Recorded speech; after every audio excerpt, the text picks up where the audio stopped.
Charlestown, a neighborhood in Boston, has a high number of bank robberies. There are 4 friends named Doug, Jem, Glonsey, and Diaz, who are quite skilled at robbing banks. Doug is the mastermind behind their plans, and he briefs the others on all the details they need to remember before their next robbery. They wait for a moment when a security guard enters the bank carrying a bag of money, and then they push the guard inside and take control of the situation. They force everyone to the ground, take away their phones, and then empty the cashier station. They then make the bank manager, Claire Kesey, open the vault and take all the money from there. After that, they destroy the security camera's hard drives by microwaving them and then pouring bleach all over the place to destroy any DNA evidence. However, Claire secretly presses a silent alarm button with her foot, and the police are alerted. When the thieves finally realize what has happened, Jem beats up the assistant manager, thinking he has triggered the alarm. In the process, Claire sees Jem's neck tattoo. The police are now closing in, and Jem decides to take Claire as a hostage. This is something they have never done before. They blindfold her and take off their masks. Once they are far enough away from the bank, they leave Claire on the beach and take off. The FBI takes over the investigation, headed by Special Agent Adam Frawley. The thieves seem to be professionals, as they leave no evidence behind and even set their van on fire to destroy any clues. Jem has a terrible idea to take a hostage, and the group meets to discuss it. But Jem brings even worse news. He has the ID Claire, who lives nearby, and he plans to follow her and make sure she doesn't talk to the FBI. Meanwhile, Frawley interrogates Claire and tries to get information about the robbery. But Claire is scared because the thieves have threatened her, so she doesn't tell him everything she knows. Doug and Jem spend their time making payments to their criminal contacts and drinking and gambling. The same night, 4 thieves are having a drink. Chris approaches them. She is Jem's sister and a single mother. Chris used to be with Doug, but he doesn't want anything to do with her anymore. Doug leaves, but Chris still has the keys to his place and lets herself in that night. They make love with each other and spend the night together. The next day, Doug starts following Claire around. He enters the laundromat after her, and when she begins to cry over some bloodstains on her shirt, he pretends to comfort her. Meanwhile, Agent Adam Frawley starts investigating and raids a house to learn more about the bank robbery. Later, Doug takes Claire to a restaurant for a drink to make her feel better. They chat and get along well, but Doug lies about his job and his family. He then takes her on a boat ride, claiming it belongs to a friend, but he breaks in just for this. When Claire asks him about all the bank robbers in Charlestown, he tells her that the stories are exaggerated. The day after Doug meets with Jem, he tells him that he has control over Claire and that she doesn't need to be killed. Frawley, an FBI agent working on the case, beats up a criminal contact to get information and discovers that the thieves are experts at stealing from trucks. This kind of knowledge only comes from working in places like Vericom, a logistics company. So they start looking into the company's records and employee profiles to find potential suspects. Frawley meets Claire for lunch to ask her more questions and tries to flirt with her, but she tells him that she's already seeing someone. Doug and Claire begin dating and sharing more about each other.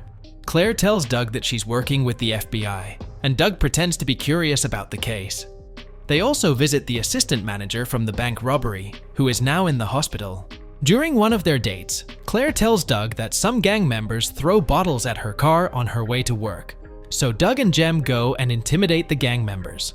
Doug only beats them up and plants some drugs, but Jem goes too far and shoots one of them in the leg. Doug is not happy with Jem's violent behavior. Meanwhile, Frawley finds out that Des, a Vericom employee, has been absent on the same days as several bank robberies. On a sunny day, Claire and Doug share personal information, and the FBI agents track all of them to a family barbecue. They now know who the gang members are, but they still need more evidence to catch them. For now, Frawley orders agents to keep an eye on all of them. Claire and Doug were having a nice lunch together on a sunny day. While talking, Claire mentioned this day reminds her of the day when her brother died. When she went to the restroom, Jem came and sat with Doug.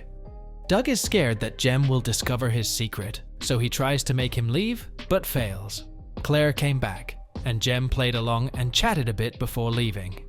Later, Jem confronts Doug about his friendship with Claire and asks him to be careful. He also insisted that they should go for their next operation, but Doug thinks otherwise. However, Doug finally agreed to do the job under one condition. This would be his last job. Then, Doug goes to see his father in prison and asks him why he never looked for his mother. His father replies that there is no point in trying to make a mother out of someone who doesn't want to be one. Doug spends time with Claire, and they make love with each other and spend the night together. Then they plan to rob an armored truck with their gang. First, they get some hair from a hair salon to leave as fake evidence. They wash themselves and all their equipment with bleach so they don't leave fingerprints. They follow the armored truck, and when it parks, they attack it. At first, everything goes smoothly, but one of the guards tries to fight back and they end up killing him. The police start chasing them, and they try to escape by driving away as fast as possible. They cause several crashes along the way, and when the police finally corner them, they shoot at them and manage to escape by driving through a bridge that the police were too late to close. They then switch vehicles and set fire to the first one to block the police's way. Frawley suspects a group of 4 people, so he brings them in for questioning. During the interrogation, Jem asks for a lawyer. Doug denies any involvement and reveals that they have always known that the FBI was following them. Frawley then tries to get information from Claire, but she has quit her job, and Frawley becomes suspicious of her. He taps her phone and discovers that she has been in contact with Doug. Doug meets with Claire and gives her a diamond necklace, and she quits her job. Later, Frawley shows up at Claire's place, notices the necklace, and shows her Doug's profile, revealing the truth to her. Doug then meets with Jem and turns down a job offer.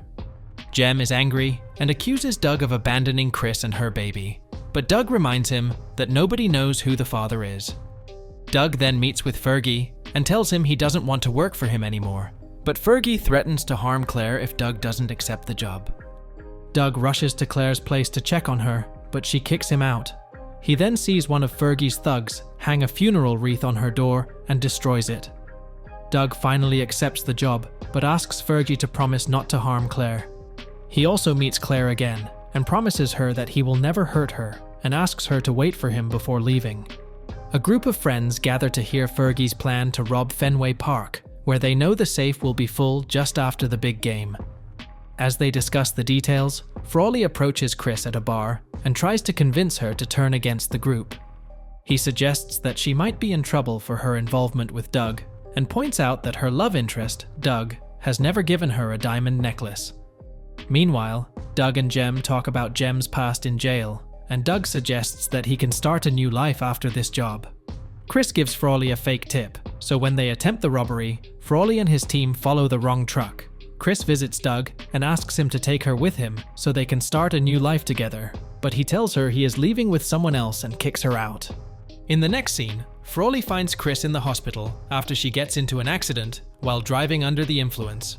He makes a deal with her to protect her and her kid if she tells him about the robbery. Chris, feeling like she always gets taken advantage of, agrees and gives him the information. Meanwhile, Des uses his skills as an electrician to disable security cameras and alarms at the stadium, and Doug and Jem pretend to be cops to get inside. They encounter some employees and guards, but their plan to act like police officers doesn't work, so they pull out their guns and force them to the ground. They then go to the cash room and tell the employees not to call for help, or they will harm their families. The employees let them in, and the robbers fill their bags with money before leaving in an ambulance.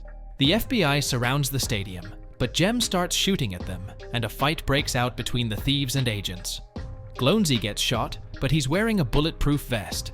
The others keep shooting, while Des goes back to open the door so they can push the truck they used to escape.